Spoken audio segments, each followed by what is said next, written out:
Yeah, hi, this is Ashwin, and you're watching ASP.NET based series. Now, here we're going to talk about how you can crack an ASP.NET MVC based interviews, and you're listening to Binary Titans YouTube channel. Now, what is the reason for this particular series? Now, you could have seen some of the video series that I've made on ASP.NET based uh, tutorials.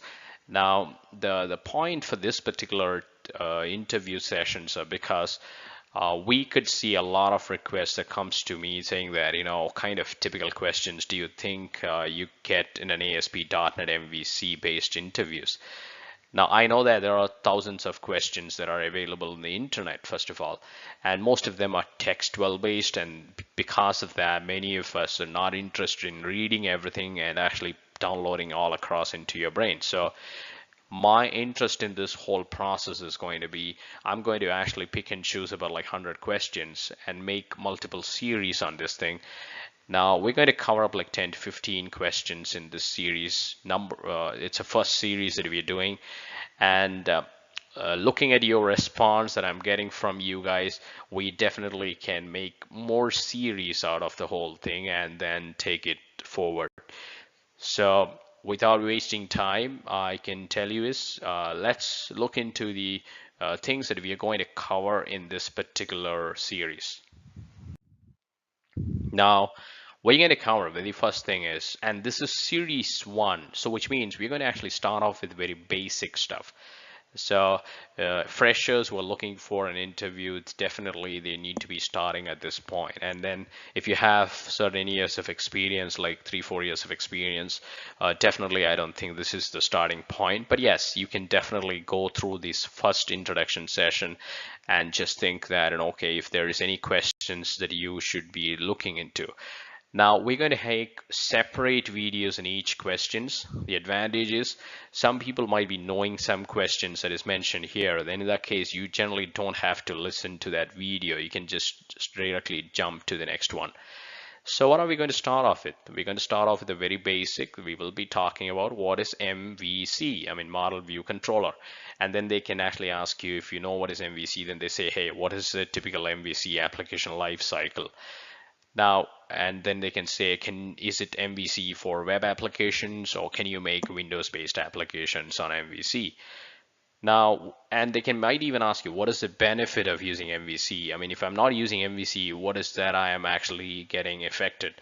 Now, is MVC different from any other three-layer architecture? So you can probably start off with explaining the three-layer architectures that you know, and then you can, compare them with MVC and then talk that way. And then they might ask you what is the latest version of MVC. This is just to understand how updated you are in the version, so you can probably look into. And I will be talking about the latest version as of today. And when you're listening to this video, you probably might have to look at the version that is latest at that point. Now we can actually even get into the details, like what are the differences between the MVC. And I'm pretty much sure many people wouldn't have worked with the older versions of MVC, but it's definitely good to know what was there in the older one and what's there in the new one. And they can even ask you what is an HTML helper used for in MVC, and then they can get you questions on what's the difference between an HTML text box, like HTML.text box, or something like HTML.text box 4. And then they can ask you what is a routing and where is this route mapping code written. And they might even ask you certain things like, can you add multiple URLs for the same action? And they can ask you something related to attributes based routing.